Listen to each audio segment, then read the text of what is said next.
AP రాజకీయాల్లో YCP fire brand గా పేరున్న రోజాకు ఈసారి జగన్ మొండి చేయి చూపించనున్నారా అంటే అవుననే అంటున్నాయి పార్టీ వర్గాలు.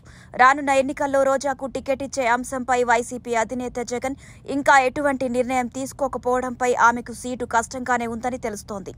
దీనికి బలం చేకూరేలా రోజా సొంత నియోజకవర్గంలోని జెడ్పీటీసీలు ఆమె తమపై కక్ష సాధింపులకు పాల్పడుతున్నారని, ఇబ్బందులకు గురి చేస్తున్నారని జగన్ ముందు వాపోయారు.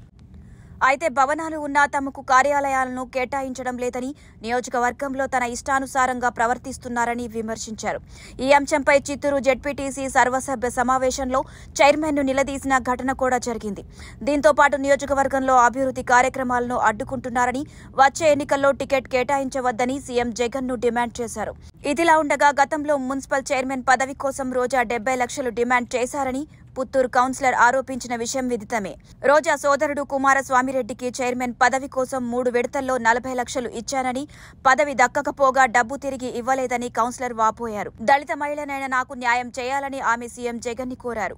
అయితే వైసీపీ ఇన్ఛార్జీలను మారుస్తున్న ఈ తరుణంలో ఇంత అసమ్మతి మూటగట్టుకున్న రోజాకు రానున్న ఎన్నికల్లో టికెట్ దక్కే అవకాశాలు తక్కువేననే చెప్పుకోవచ్చు. ఒకవేళ టికెట్ వచ్చినా ఈ అసమ్మతి నేతలు మాత్రం గెలుపుకి కృషి చేయడం కష్టమే. మార్పులో భాగంగా జగన్ సీటు కేటాయించకపోతే రోజా వేరే దారి చూసుకోవడానికి కూడా అవకాశాలు లేవనే చెప్పాలి. ఎందుకంటే జగన్ అండ చూసుకొని అంతగా నోరు పారేసుకుంది రోజా.